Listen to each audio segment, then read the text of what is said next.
ॐ नमः सिद्धेभ्यः। ॐ नमः सिद्धेभ्यः। ॐ नमः सिद्धेभ्यः। ॐ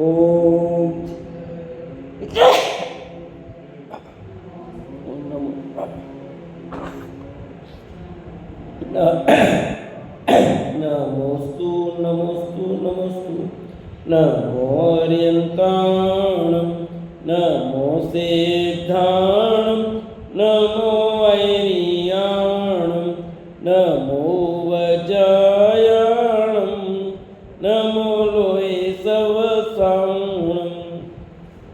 मंगलम भगवान वीरो मंगलम गौतमो गणी मंगलम कुंद कुंदारो जैन धर्मोस्तु मंगलम सर्वमंगलम मांगल्यम सर्वकल्याणकारकम प्रधानम सर्वधर्माणां जैनम जयतु शासनम जैनम जयतु शासनम जैनम जयतु शासनम। बोली जिनवाणी मात की जय, बोली सुती मात की जय।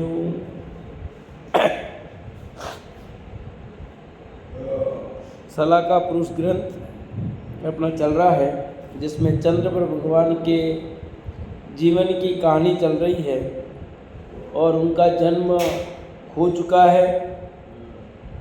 लक्ष्मणा के गर्भ से राजा महासेन, चंद्रप्रभ के पिताजी का क्या नाम था और माता का नाम लक्ष्मणा, तो उनके गर्भ से ये उत्पन्न हो चुके हैं।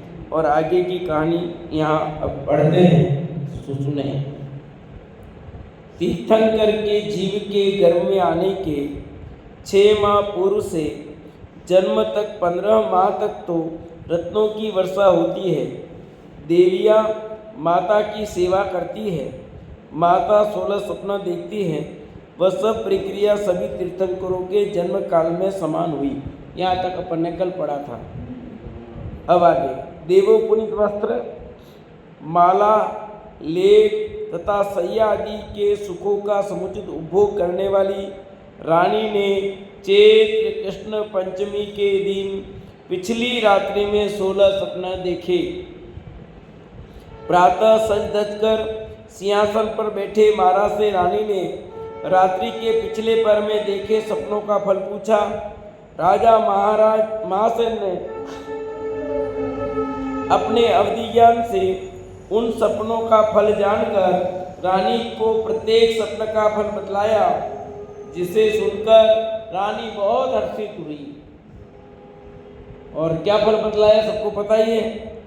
श्री रीम धृति कृति आदि देवियाँ माता की सेवा में रहकर उनकी कांति, लज्जा, धैर्य, कीर्ति, बुद्धि और सौभाग्य संपत्ति को सदा बढ़ाती रहती थी। जब माता के गर्भ में कोई महान तीर्थंकर का जन्म होने वाला होता है, गर्भ में आता है, तो 6 प्रकार की देवियाँ, अष्ट देवियाँ, 56 कुमारियाँ आता ना, तो आ करके माता की सेवा करती है। ये है पुण्य। पुण्य का ठाठ पर भगवान इस पुण्य को भी क्या कहते हैं? योगिंद देव योगसार में लिखते हैं, पाप को पाप तो सब कहते हैं, पर पुण्य को पाप तो बिरले ही कहते हैं। समझ में आया कि नहीं है? 68 नंबर की लगभग गाथा, 65-68 के बीच की गाथा। तो ये बात यहाँ कहते हैं, ऐसा पुण्य भी जीव ने भोगा है, पर क्या उसको भी त्याग करके वे तो दिगंबर मुनि हो गए। आगे की कहानी पढ़ेंगे अपन। उनके कारण उनकी माँ की सेवा देवियाँ करके कर रही है, और आपकी सेवा कौन कर रहा है? आपकी सेवा नहीं, आपको दूसरों की सेवा करनी पड़ रही है। समझिए ना? आपके झाड़ू पोछा वाला भी आपकी सेवा करा दे, वो आपकी सेवा नहीं करे।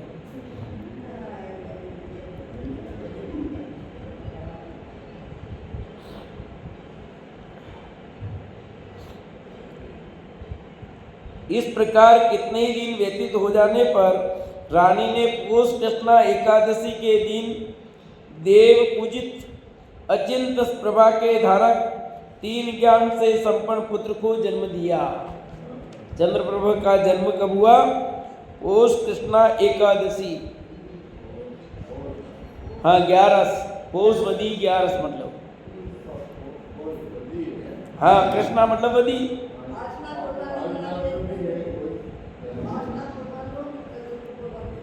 हाँ, तो 2 का कर दो ना आपके टाइम, और क्या है, एक दिन में 2 मना लोगे, वाह, और क्या है, फायदा हो गया। अचिंत प्रभा के धारक और 3 ज्ञान से संपन्न पुत्र को जन्म दिया। कितने ज्ञान के धारी? 3 ज्ञान। कौन कौन से? मति ज्ञान, श्रुत ज्ञान और अवधि ज्ञान।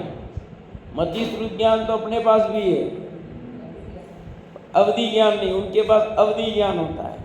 अवधि ज्ञान से वे सीधे जानते हैं, आंख की जरूरत नहीं है उसमें, 5 इंद्रियों की जरूरत नहीं है अवधि ज्ञान को, वो डायरेक्ट जानता सीधा।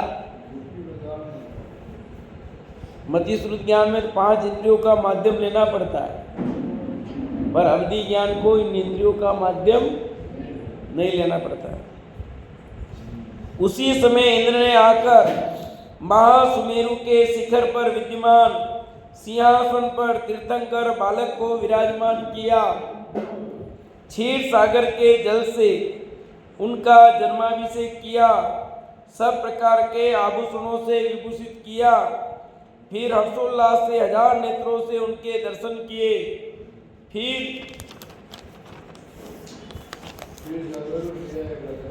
भी तृप्त नहीं हुआ, ऐसी शोभा श्री तीर्थंकर बाल की। क्या कहा?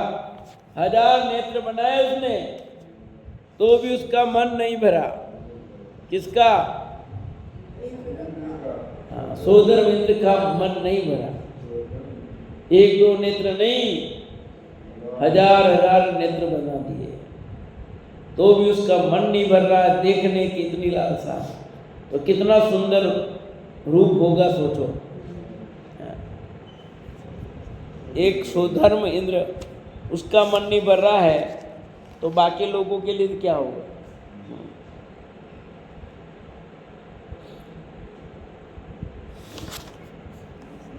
ऐसी शोभा थी तीर्थंकर बाल की, उनके जन्म की कुमुदनियां खिल गई। उसे ही सार्थक करते हुए प्रभु का नाम चंद्रप्रभु रखा गया। क्या नाम रखा? नामकरण कब किया जाता है इनका बताओ? तीर्थंकर का नामकरण कब करते हैं? 1.25 महीने बाद, है? 1.25 महीने बाद करते होंगे।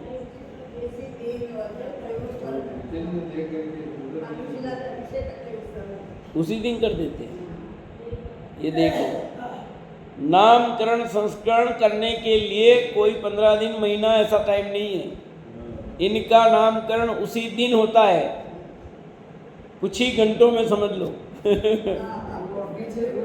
क्योंकि एक दिन तो 24 घंटे लगते हैं, और 24 घंटे तो लगते ही नहीं है। 12 घंटे के अंदर अंदर कह सकते हैं, क्योंकि ले गए, अभिषेक किया, वापस लाए, तो 6 घंटा 12 घंटा खूब, क्योंकि रात में तो होना नहीं, सब प्रोग्राम दिन में होना है। दिन में होना ना, तो दिन का समय 12 घंटा खूब से खूब, तो उन 10-12 घंटों में उनका नामकरण हो गया समझ लो। क्योंकि ले गए, लाए, और फिर डांस वांस किया, भक्ति की, नृत्य किया, है ना, तो नामकरण किया। 10-12 घंटा में सब कुछ काम हो गया, मतलब लगभग 6 घंटे ही समझो ये तो। पर वो 12 घंटे से ज़्यादा का टाइम नहीं है, उसके अंदर अंदर सब मामला हो जाता है। इन्हें आधे दिन में काम हो गया। 24 घंटे का एक दिन, तो आधे दिन में तुमका नामकरण हो जाता है। और हम नामकरण के लिए वापस कितने दिनों बाद?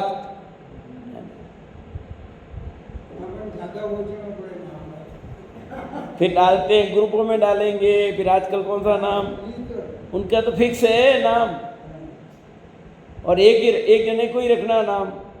वहाँ कोई बेस नहीं है ना। यहाँ दादा नाना अलग कहेंगे, नानी अलग कहेंगे, दादा अलग कहेंगे, दादी अलग कहेगी, माँ अलग कहेगा, वो अलग कहेगा, 50 जने नाम बताएंगे, फिर सोचेंगे। यहाँ तो एक जने को ही नाम रखना, लफड़ा नहीं है ना। हाँ, यहाँ कोई लफड़ा ही नहीं है। और यहाँ तो पहले से घोषित है, हजारों लाखों। आगामी 24वीं होने वाली है, कितने वर्ष बाद होगी है? इतने वर्ष बाद होगी। और जिसमें अंतिम वाले तो लाखों वर्ष आएंगे, असंख्यात वर्ष बीत जाएंगे। आगामी जो 24वें तीर्थंकर होंगे उनके बीच में तो असंख्यात वर्ष आ जाएंगे गैप। ये तो 84 जन तो पहले सैनिक महापद्म नाम के होंगे, उनकी बात है। तो महापद्म का नाम भी पहले से डिक्लेयर हो गया। हाँ, तो आप क्या समझ रहे हो? और आपका नामकरण की कहाँ डिक्लेरेशन है? वहां तो पहले से ही सब व्यवस्थित व्यवस्था है। हाँ, यही नाम आएगा, दूसरा नाम आएगा ही नहीं। कोई गप थोड़ी मारी है आचार्य देवों ने। हाँ, लोगों को कुछ पता नहीं, कुछ भी कोई कुछ कहता है, अलग बात है। इंद्र ने राजमहल में ले जाकर त्रिलोकीनाथ चंद्रप्रभु के सामने आनंद नामक नाटक का प्रदर्शन किया। कौन सा नाटक किया? आनंद नाम का नाटक किया और तांडव नृत्य किया। पश्चात बालक चंद्रप्रभु को माता पिता के लिए सौंप दिया। कुबेर को बालक चंद्रप्रभु की सेवा में छोड़कर इंद्रगण अपने अपने स्थान चले गए। कुबेर को महावस्था में रख दिया। यद्यपि विद्वान लोग स्त्री पर्याय को निंद बताते हैं, महिला ऐसा अनुभव करती है कि उनके तीनों पण पराधीनता में ही बीतते हैं। पहले पिता के अधीन, फिर पति के अधीन और अंत में पुत्र के अधीन। पर उन्हें अपने अंदर ऐसी हीन भावना नहीं रखना चाहिए, क्योंकि वे ही महिलाएं जब तीर्थंकर तुल्य महाभाग्यवान पुत्रों को जन्म देती है तो वे जगत माता बन जाती है। क्या बन गई? जगत माता बन गई। वस्तु स्वभाव की ओर से देखें तो भगवान आत्मा न पुरुष है, न स्त्री है और न नपुंसक है। क्यों अपने को स्त्री मानना, क्यों अपने को पुरुष मानना? अपने को भगवान आत्मा मानो ना। और तीनों पर्याय क्यों पराधीन? अब वो समय कहाँ रहा पराधीनता वाला? ये तो पहले की कहावत है। अब पिता के अधीन भी नहीं रहती बराबर, फिर पति के अधीन की तो बात ही बहुत दूर हो गई, और पुत्र के अधीन की बात फिर अलग है। वो तो क्योंकि पुत्र होंगे, पुत्री होगी, क्योंकि एक ही लड़की हो तो जो ठीक है, 2 लड़कियां हुई तो ठीक है, कोई जरूरी नहीं है।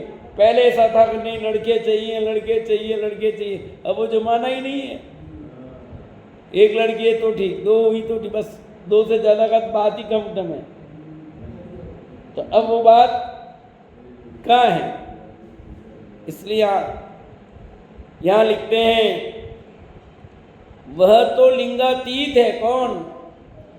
स्त्री अपने को स्त्री न माने, वह तो लिंगातीत है, क्योंकि भगवान आत्मा लिंगातीत है, उसका कोई लिंग नहीं। फिर हम देह की ओर से अपनी पहचान बनाकर दीनता हीनता का अनुभव क्यों करे कि मैं स्त्री हूँ, मैं पुरुष हूँ, मैं नपुंसक हूँ, हाँ मैं ये हूँ? क्यों अपनी हीनता को व्यक्त करते हैं? सभी क्या है? भगवान आत्मा है। अपने को भगवान आत्मा मानो भाई, कोई दीनता नहीं आएगी। और देखो भी उसी नजर से, है ना। गुरुदेव क्षमावाणी कहते हैं, यदि मैंने किसी को पर्याय दृष्टि से देखा हो तो मुझे क्षमा करें। किसी को स्त्री, किसी को पुरुष, किसी को कुछ देखा हो तो सब में ताकत है भैया, सब आत्मा है। आत्मा कोई छोटी बड़ी नहीं है। फिर हम देह की ओर से अपनी पहचान बनाकर दीनता हीनता का अनुभव क्यों करें? यदि पुरुष का आत्मा श्रेष्ठ है तो नारी का आत्मा भी किससे कम नहीं। धन्य हुई वे माताएं जो तीर्थंकर जैसे पुत्रों को जन्म देकर जगत के कल्याण में निमित्त बनी। समझ आया कि नहीं है? यद्यपि जिनागम में भी अन्य ग्रंथों में भी स्त्री पर्याय का बहुत वर्णन किया। ये भी लिखा अबला जिसके समान दुनिया में कोई बला न हो उसे कहते हैं अबला। ये भी लिखा गया है। क्या करें उन ग्रंथों को? आज के लोग जैसा कहेंगे उन ग्रंथों को जला दो। अरे किस अपेक्षा से कौन सी बात लिखी गई समझ में नहीं आता है। जिसकी मर्जी आए जैसी व्याख्या कर रहा कोई भी और कुछ बोल रहा है। आज के एक वचन सुन रहा था, वो कह रहे हैं कि टोडरमल जी ने मोक्ष मार्ग प्रकाशक में ऐसा लिखा, उस मोक्ष मार्ग प्रकाशक को मत पढ़ो। अरे क्या बोल रहे हैं कुछ पता नहीं किस अपेक्षा से कथन है। उन्होंने कोई टोडरमल जी ने कहीं भी मुनिराज की निंदा नहीं की है, प्रशंसा की है भैया। अरे किसकी क्या बात कही है? अध्ययन करना नहीं गे रहे, चिंतन ने आम पब्लिक को मूर्ख बना रहे हैं। और पब्लिक देखो तालियां बजा रही है। अध्ययन नहीं है, चिंतन नहीं है, मनन नहीं है। अरे आज टोडरमल जी जैसा विद्वान सदियों में नहीं हुआ भैया। ऐसा तार्किक श्रेष्ठ विद्वान, और उन्होंने तो जैन धर्म की रक्षा की है। जैन धर्म की रक्षा के लिए अपने प्राण गवा दिए और उनको तुम बाहर कर रहे हो। कभी दौलत राम जी पर कमेंट चल रहे हैं, कभी उस पर चल रहे हैं। अरे आचार्य कुंद देव ने मुनिराज के भी लिखा, जिस मुनि के पास रंच मात्र भी धागा हो तो ऐसा होगा, ऐसा लिखा। तो कुंद आचार्य के ग्रंथों को बाहर कर दो, वो मुनि निंदा हो गई। अरे मुनि निंदा किसको कहते पता ही नहीं है। वो तो बताए विष्णु कुमार मुनिराज ने दीक्षा ली तो उनको उस पद में वो कार्य नहीं कर सकते थे, योग नहीं था, ऐसा बताए। क्या बता रहे हैं, क्या समझ रहे हैं? यदि उस पद में योग्य होता तो दीक्षा छेद नहीं करते। बताना क्या चाह रहे हैं और तुम क्या बता रहे हो पब्लिक को, और कितनी गलत बात बता रहे हैं। पब्लिक समझती नहीं क्योंकि ग्रंथ उठा के पढ़ती नहीं, चिंतन करती नहीं, और जो कह दिया ठीक है तालियां बजा रहे हैं, वो भी पाप बांध रहे हैं, ये भी पाप बांध रहे हैं। इसलिए हमेशा सुनो जिनवाणी को। तो कोई भी बोले, स्वयं का अध्ययन बहुत जरूरी है, गहराई से चिंतन है। चाहे कोई विद्वान करे, मुनिराज करे, कोई भी प्रवचन सुनो, बहुत गहराई से उसका चिंतन मन करो। हर बात को मानने के लिए नहीं लिखा। जैन दर्शन परीक्षा प्रदानी ऐसा कहा, और वे कह रहे हैं हम तो सही बता, हम नहीं बोले खून उखल रहा है। तो मुनिराज के खून उखलना मतलब हिंसा होना। आप महाव्रत के धनी कहाँ रहे फिर हैं? आप महाव्रत के धनी रहोगे, आपका खून खुलेगा तो उस समय पब्लिक का खून नहीं खोला होगा। अरे तुम कहाँ खून खोल रहे हो भैया?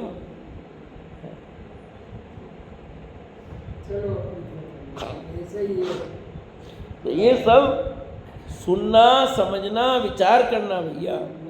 नहीं तो दुनिया में सब तरफ बने हुए हैं लोग। कौन क्या कह जाएगा, कब कह जाएगा, कुछ पता नहीं है। अपनी गति सुधारनी हो तो विवेक पूर्वक सुनना और गहराई से स्वाध्याय करना खुद।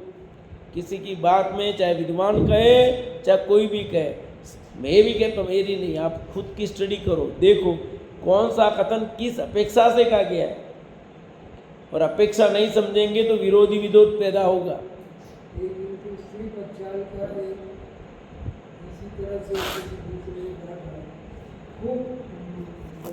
देखो भाई क्या कहते हैं, बात आई इसलिए बात कही। यद्यपि विद्वान लोग स्त्री पर्याय की निंदा बताते इस पे है ना, तो जिनागम में सब बातें मिलेगी। अब आचार्य देव ने लिखा है तो ज्ञानानंद में, क्या करें उस ग्रंथ को उठाने किस अपेक्षा से लिखा है? कोई अरे स्त्री तो भगवान आत्मा पर वो पर्यायगत बात है, पर्यायगत व्यवस्था। जब पर्याय की बात चलेगी तो पर्याय की करेंगे, जब द्रव्य की बात चलेगी द्रव्य की करेंगे। अपेक्षाएं समझेंगे तो कोई कुछ नहीं। तो उस समय स्त्रियों ने विरोध नहीं किया। कहोगे उनका खून नहीं खोला होगा, अरे कुछ भी कह दो तुम तो। वहां तो कितनी व्याख्या की है। स्त्री का अर्थ क्या कहा, अबला का अर्थ नारी का, नारी जिसके समान कोई शत्रु नहीं है उसको नारी कहते हैं। अब हम दूसरा अर्थ भी कर सकते हैं, नहीं है शत्रु जो कोई, नारी ना अरी, नहीं है शत्रु वो नारी। अब ऐसी भी व्याख्या कर सकते हैं, करने में तो विद्वान लोग, पर कहाँ किस अपेक्षा से कथन किया जा रहा है वो समझना चाहिए। बस इतना सा समझो, नहीं ये विवक्षा समझोगे तो विवाद होंगे और धर्म से वंचित हो जाओगे। जो तीर्थंकर जैसे पुत्र को जन्म देकर जगत के कल्याण में निमित्त बनी, देवताओं ने भी इस प्रकार नारी जाति को महान उपकारक जगत जननी कह उनकी स्तुति की। देख लो ये महिमा गा रहे ना स्त्री की, तो कह चलो देखा लिखा है, अरे तो करे पक्षाल फिर तो ये ऐसा थोड़ी अर्थ लेना फिर, हाँ? क्योंकि स्त्री तो स्त्री भी नहीं, पुरुष भी नहीं, आत्मा तो प्रक्षाल कर सकता है। भैया आत्मा प्रक्षाल ही नहीं करता है, ये फिर प्रक्षाल की बात कहाँ ला रहे हो? आत्मा प्रक्षाल कर ही नहीं सकता है, वो पर्याय की तो बात है। वहां भगवान सुपार्श्वनाथ के मुक्त होने के बाद जब 900 करोड़ सागर का अंतर बीत चुका, तब भगवान चंद्र प्रभु उत्पन्न हुए। क्या लिखा? भगवान सुपार्श्वनाथ के मुक्त होने के बाद जब 900 करोड़ सागर का अंतर बीता, 1-2 करोड़ नहीं लिखा है, 900 करोड़ सागर बीत गए। ऐसे ऐसे एक तीर्थंकर के बीच में कितना गैप अभी कम हुआ है, फिर उधर बढ़ता जाएगा एक के बीच में। तब भगवान चंद्र उत्पन्न हुए, उनकी आयु भी इसी अंतराल में सम्मिलित है। ये उनकी आयु 10 लाख पूर्व की थी। कितनी? 10 लाख पूर्व की आयु।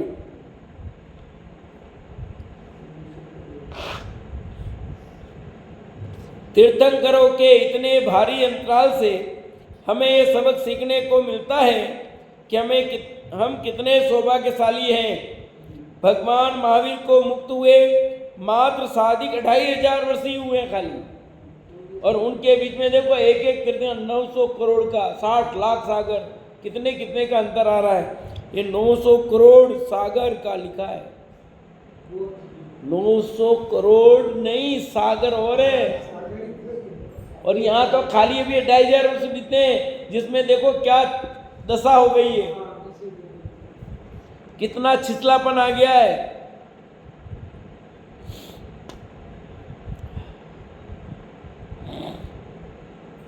ये पंखा बंद कर देना था।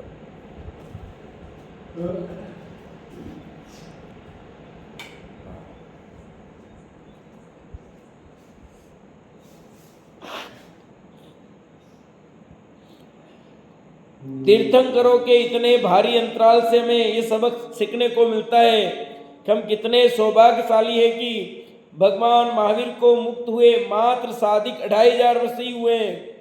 उनकी दिव्यदनी का संपूर्ण सार हमें आचार्य द्वारा प्राप्त है। इस अपेक्षा विचार करो तो चौथे काल के जीवों को तीर्थंकरों का कितना भारी अंतराल झेलना पड़ा। उस लंबे काल तक जिनवाणी की अविच्छिन्न धारा संभव ही नहीं थी। अतः हमें इस मनुष्य पर्याय में किसी पंथवाद के पक्षपात में न पड़कर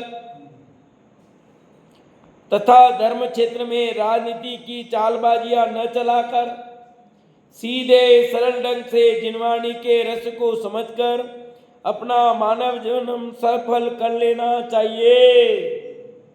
क्या लिखा? किसी पंथवाद में नहीं पड़ना, किसी पक्षवाद में नहीं पड़ना। अपने को आत्मा कल्याण करना है तो अपने हिसाब से सही निर्णय करके चलो भैया। ना मैं 13 पंथी, ना 20 पंथी, ना कोई पंथी नहीं भैया। मैं पंथवाद से दूर एक भगवान आत्मा चैतन्य प्रभु बस। अब ये कहो तो भी देखो तुम पंथ वो कोई कुछ कहे उसके चक्कर में नहीं पड़ना। दुनिया तो 50 प्रकार की बातें करेगी। दुनिया की सुनने जाओगे तो आप कभी भी धर्म नहीं कर सकते। दुनिया के हिसाब से जो चलता है वो कभी धर्म नहीं कर सकता। क्यों बता सकते हो मिलती?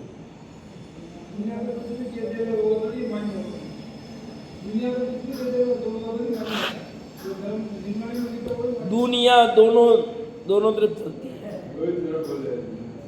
आप अलग कहोगे ये अलग कहेंगे, अलग वो अलग कहेगा। अब किसकी किस सुनोगे आप बताओ? देखिए हैं, दुनिया के साथ चलोगे झगड़ा ये कहता है, एक कहता है घोड़े पर बैठना मूर्खता है, कह रहा पैदल चलना मूर्ख है। अब क्या करो बोलो? घोड़े पे बैठा तो भी कह रहे मूर्ख है, बच्चा चल रहा तो घोड़े पे बैठा है। पैदल चल रहे बेटा देखो बेटा घोड़े पे बैठा, बाप चल रहा है। अब दोनों पैदल चल रहे तो ही कह रहे देखो घोड़ा खाली चल रहा है, दोनों चल रहे हैं। ये दुनिया तो जीने नहीं देगी आपको किसी तरह से। आप दुनिया के हिसाब से चलना चाहोगे तो कभी धर्म नहीं होगा। धर्म तो जिनेंद्र भगवान ने जैसे कहा उनकी आज्ञा के अनुसार चलोगे तो काम होगा। तो उसके अनुसार गहराई से स्टडी करोगे तब, क्योंकि लोग धर्म के नाम पर कितने कितने चीजें हो गई। जैन धर्म में भी इतना विवाद हो गया है, हर व्यक्ति अलग अलग व्याख्या करता है, अपने अपने हिसाब से बात कर देता है। तो आपको स्वयं गहरा स्वाध्याय करने की आवश्यकता है। जिनागम का आलोडन करना पड़ेगा। कई लोग स्वाध्याय करके भी नहीं निर्णय कर पा रहे हैं, कर रहे स्वाध्याय फिर भी वो उसमें अटक जा रहे हैं, सत्य का उद्घोष नहीं कर पा रहे हैं। बात तो सच्ची है पर हम रहेंगे उधर ही। अरे किसी तरफ क्यों रहते हो तुम? आत्मकल्याण मार्ग में चलो भैया है।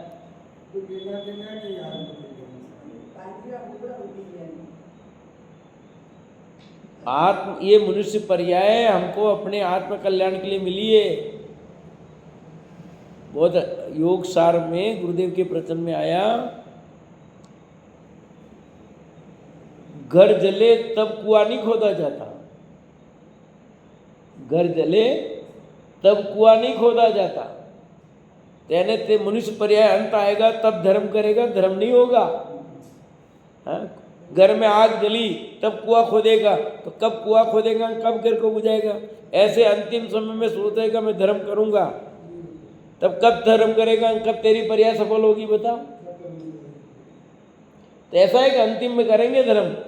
अच्छा है तुम आगे हो मार्ग में, इसको सुनो और इसको सही ढंग से ग्रहण कर लो। कब किसका नंबर आ जाए क्या पता बताओ? और कैसे आ जाएगा पता नहीं। हम बुढ़ापे में धर्म करेंगे, कोई गारंटी है क्या बताओ? और बुढ़ापा आ गया पर बुढ़ापे में धर्म होता है क्या? कान से सुनाई नहीं देता है, आंख से दिखता नहीं है, नाक से नाला बह रहा है और दांत गिर गए हैं, सब कुछ हो जाता है, पैर से चला नहीं जाता है, बैठना चाहो ढंग से बैठ नहीं सकते हो, है कि नहीं? ठीक है वो पुरानी आदत पड़ी है तो बैठ रहे, स्वाध्याय में आ रहे हैं, पर स्थिति कितनी खराब है सब देख लो अपने अपने। ये तो आपका अभ्यास निरंतर है, इसलिए इतनी रुचि तो सुन पा रहे हो, क्योंकि इतने वर्षों से आप बराबर। पर जो नया इस उम्र में बैठेगा उसको कैसा लगता है बताओ? आप इस उम्र में बैठे ना, वो इसलिए कि आप निरंतर वर्षों से स्वाध्याय सुन रहे हो, इसलिए कुछ समझ में आ रहा है, नहीं तो कुछ पल्ले नहीं पड़े। और पल्ले पड़े क्या? अच्छा बैठोगे ही नहीं, फिर समझ में नहीं आ रहा है। एक दिन में समझ में थोड़ी आता है क्या अंकित? जिस दिन बैठे दुकान में सब भाव पता लग गया, सब हिसाब आ गया था क्या? कितना टाइम लगा? ऐसे जिनवाणी निरंतर सुनते रहोगे तो सब समझ में आएगा। नहीं आया ऐसा होता नहीं है भैया। करत करत अभ्यास से जड़मती होत सुजान, रसरी आवत जाते सिल पर पड़त। पर लोगों को लगता ही नहीं है ना। ये कितनी अच्छी बात लिखी है। हमें इस मनुष्य पर्याय में किसी पंथवाद के पक्षपात में न पढ़कर, किसी पक्षपात में नहीं पढ़ना, किसी पंथवाद में नहीं पढ़ना। हमारा पंथ तो एक ही पंथ है, वीतराग पंथ, बाकी कोई पंथ नहीं, 13 पंथी नहीं, 20 पंथी नहीं, कोई दशा नहीं, बीसा नहीं, ठीक है कि नहीं। हम तो हुमर नहीं, ये नहीं, वो नहीं, कुछ नहीं है। मैं तो एकमात्र ज्ञायक भाव, वो ज्ञायक भाव को मुख्य करना है। ज्ञायक भाव को तो गौण हो गया, हम तो दशा है, हम बीसा है, हम 13 पंथी हैं, हम 20 पंथी है, मुमुक्षु है, हम तो ये पंथी है, वो पंथी है। कोई कहता है हम श्वेतांबर है, कोई कहता हम दिगंबर है। श्वेतांबर में कोई कहता हम तो ये स्थानकवासी है, कोई कहता मूर्ति पूजक है। 50 भेद है, 22 पंथी, 33 पंथी, कौन से पंथी बनोगे बताओ। आचार्य देव बिल्कुल ना पाड़ते हैं, तुझे धर्म करना है कि पंथवाद में पढ़ना है। क्या ललित जी, किसमें पढ़ना है? धर्म करना है कि पंथवाद में पढ़ना है? तथा धर्म क्षेत्र में राजनीति की चालबाजियां न चलाकर सीधे सरल ढंग से जीववाणी के रस को समझकर अपना मानव जन्म सफल कर लेना चाहिए। मानव जन्म सफल करना है तो ये बात यही है भैया। बालक चंद्रप्रभ का बाल्यकाल देव देवियों के साथ क्रीड़ा करते हुए बीता था। किसका? बालक चंद्रप्रभ किन के साथ खेलता था? वो देवों के साथ। वे अपने कौमार काल में भी चंद्रमा के समान कांति तथा सूर्य के समान तेजवंत थे तथा अतुल्य बलवान थे। देखो बड़े लोगों के बच्चे कैसे पलेंगे वो भी ये सीखना है। उनकी सुविधा वैसी होगी, वो ऐसे रहेंगे, पढ़ेंगे, करेंगे, सब सुविधा उनके अनुसार होगी। और ये तो 3 लोग के नाथ क्यों? जिसके गर्भ में आने के पहले उत्सव मनाया गया, गर्भ में आए तो उत्सव मनाया, और गर्भ में जन्मे तो उत्सव मनाया। और उत्सव मनाने वाले कोई सामान्य लोग नहीं थे, और उत्सव भी कोई सामान्य नहीं मना। उन जैसा उत्सव किसी के भी नहीं बनता है। तीर्थंकर जो बनने वाला जीव है, उस जैसा उत्सव और किसी के भी नहीं बन। पढ़ लो पुराण, इतने सारे। तो वो महान विभूति है कि नहीं? सुनो, पूत के लक्षण पालने में दिख जाते हैं भैया। और मनेगा क्यों? उतना पुण्य उनके साथ बन गया ना। ये तो बाहर के पुण्य का वैभव दिख रहा है, तो धर्म के साथ पुण्य का भी क्या ठाट है वो समझने जैसा है। समझना क्या है कि जीव धर्म करता है तो पुण्य भी ऐसा बनता है कि दुनिया देखती रहती है। पुण्य बांधना नहीं पड़ता है, तो धर्म कर तो पुण्य तो ऐसा बनता है जिसकी कोई कीमत ही नहीं है। और तू चाहेगा, भोगना भी नहीं चाहेगा, इतना पुण्य मिलेगा। बोलो, अब तू पुण्य पुण्य पुण्य पुण्य उसमें चटक रहा है। धर्म को अपनाना, धर्म करना नहीं और पुण्य भी करना नहीं, पाप में लगना और निंदा करता फोकट की। ये तो पुण्य की निंदा कर रहे, पुण्य की निंदा नहीं कर रहे भैया। यहाँ तो धर्म का स्वरूप बता रहे हैं। धर्म को समझ लेगा, धर्म अपना लेगा तो पुण्य तो यूं ही बनता हुआ चला जाएगा। सोचो, चिंतन करो, विचार करो, सब समझ में ऐसा है। जिसका होनार भली है उसको सब समझ में आने वाला है। जिसका अभी दिल्ली दूर है उसको दिल्ली में रह कर के भी वो दूर है। समझ में आएगी नहीं? कहीं से भी भाषण दे दो, कुछ भी करो, पर अपने आप को ठग रहे हो आप, और अपने आप खुद भी डूब रहे हैं, दूसरों को भी डुबा रहे हैं।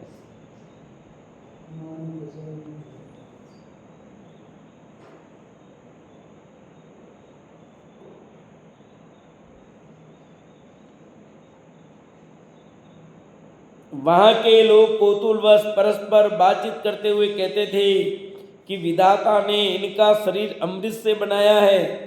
चंद्रमा की कांति को लज्जित करने वाली उनकी कांति है। सूर्य के तेज को फीका कर देने वाला उनका दिव्य तेज है।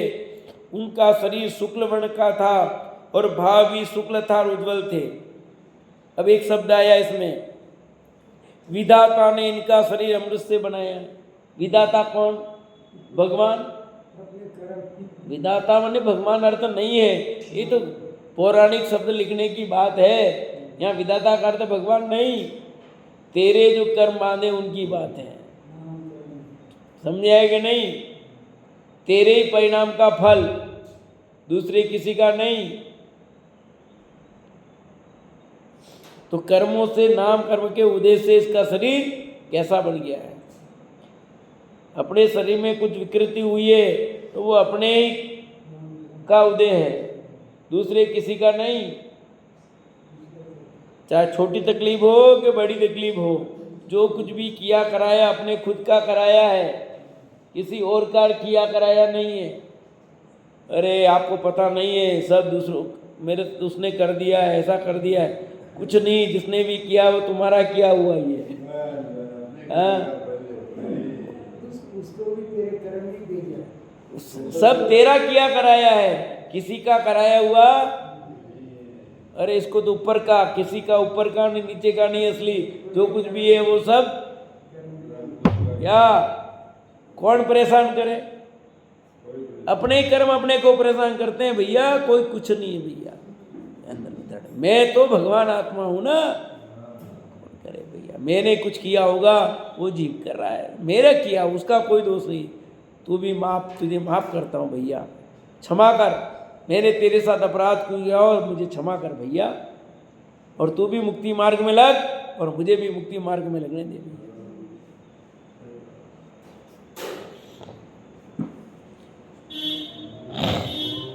2,50,000 वर्ष, कितने? 2,50,000 वर्ष पूर्व व्यतीत होने पर उनका राज्याभिषेक किया गया। किसका? कितने वर्ष बीत गए? 2,50,000 वर्ष। तो आयु कितनी थी? 10 लाख पूर्व की, तो 25% हो गया ना।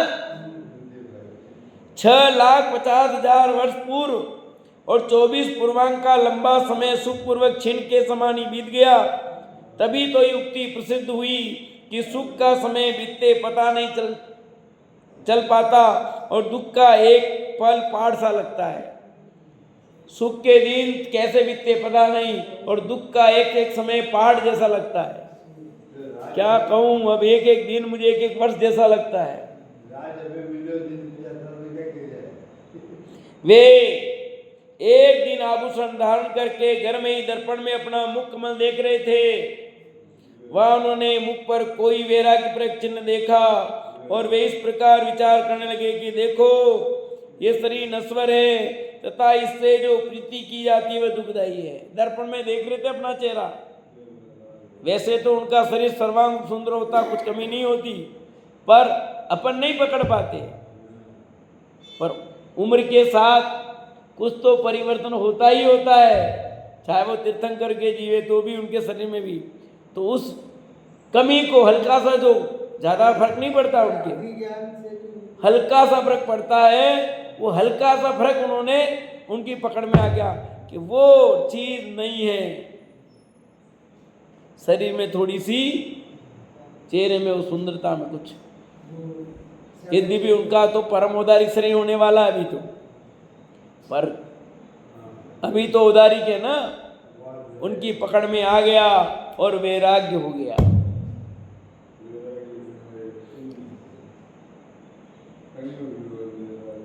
इस प्रकार जिन्होंने आत्म तत्व की समझ पूर्वक वैराग्य भावना भाई, ऐसे राजा चंद्रप्रभ के समीप लोकांतिक देव आए। वो तो बैठे हुए बस, ऐसा लगता है मानो खाली बैठे हो ना, वो तो बस। पर भैया ऐसी व्यवस्था है, नियोग है, वो कोई खाली वाली नहीं बैठे हैं, पर ऐसा उनके संकेत मिलते ही वे तैयार, उनकी व्यवस्था वो। क्यों नहीं मिलता? सब मिलता। यथा योग स्तुति कर ब्रह्म स्वर्ग को वापिस चले गए। तदंतर महाराजा चंद्रप्रभ ने भी वरचंद नामक पुत्र का राज्याभिषेक किया। चंद्रप्रभ ने भी अब राज, वैराग्य हो गया था तो राजपाट क्यों देने गए, ये समझ में नहीं आया। जब वैराग्य हो गया था तो पीछे जो होना होगा चुपचाप चले देते, बेटे को राज क्यों दिए विमल जी, देना चाहिए था उनको। जब उन्हें सच्चा वैराग्य हो गया तो चुपचाप चल देते, काहे को बेटे को राज सौंपा, सौंपना चाहिए था, क्यों बताओ। अरे भैया नहीं व्यवस्था तो प्रजा दुखी हो जाएगी ना भैया। आप पर उसके पहले भी सारी चीज नहीं कर जाओ, लोग उंगली उठाएंगे, ये तुम्हारा बन गया, वहां आकोड़ो बारिन गया, लोग क्या क्या खाएंगे पता नहीं, लोग खाए भी कर रह सकते कि नहीं। तो दीक्षा लेने के पहले भी जग जाहिर करना पड़ता है, सब कुछ। कर्जा नहीं होना चाहिए तुम्हारे ऊपर, नहीं दे अया खाई नहीं हो महाराज बन गयो, लोग यूं कहेंगे आपका प्रवचन नहीं सुनते, आपके दर्शन नहीं कर सकते, उनको आनंद नहीं आएगा जो होगा। आप बिना पूछे चले जाओगे, क्या हुआ 6 किस कौन खाया, 16 लाख खाए, जो भी हुआ। हाँ बात समझा नहीं, चलो जो भी हो। लोग मतलब अब मेरा कहने का अर्थ ये है क्या, भले करें पर उनको भी सारी व्यवस्था, ये राज्य करेगा, ये इसको सब सौंपा, व्यवस्थित सौंपना पड़ता है उनको।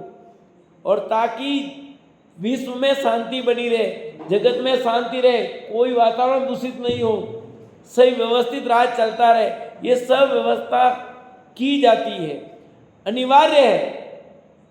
वैराग्य तो खुद को हुआ ना, तो वैराग्य हुआ पर पीछे की व्यवस्था भी उसको संभलानी तो पड़ेगी। और फिर आराम तब शांति पूर्वक निर्विकल्प होकर आत्म ध्यान कर सकते हैं। नहीं दुनिया आ जाएगी, आप जा रहे हो हमारा क्या, इसके पहले ही सब निवृत्त हो जाओ ना। क्योंकि आप राजपाट कैसे छोड़ोगे जब दूसरे को नहीं सौंपोगे, तो आपका राज कैसे छूटा। इसलिए लिखा वरचंद नामक पुत्र का राज्याभिषेक किया। तत्पश्चात देवों तथा द्वारा वैरागी चंद्रप्रभ के दीक्षा कल्याण की पूजा की गई। तत्पश्चात देवों द्वारा उठाई गई विमला नामक पालकी में सवार होकर वन में गए। यहाँ उन्होंने 2 दिन के उपवास का नियम लिया और पौष कृष्णा एकादशी के दिन 1000 राजाओं के साथ स्वयं दीक्षित होकर निर्गंध मुनि बन गए। दीक्षा लेते ही उन्हें मन प्रज्ञान प्रकट हो गया। ठीक है, यहाँ थोड़ा सा कथन आगे पीछे हो गया है। दीक्षा लेने के बाद आर पे आते चाहिए, पहले आर की बात लिख दी और फिर उन्होंने ये लिखा। वो कथन लिखने में आगे पीछे हुआ पर गलत नहीं समझना, ठीक है। वो तो ऐसा लिखने में उससे कोई फर्क नहीं पड़ता है। हाँ पहले से है तो लिखा, तो उसका मतलब गलत मत लेना। दीक्षा लेने के बाद ही 2 दिन का उपवास होता है, फिर आर पे उतरे हैं। इस प्रकार ये कथानक यहाँ करते हैं। से चर्चा अपन आगे करेंगे। आज की कथन ये विराम लेते हैं।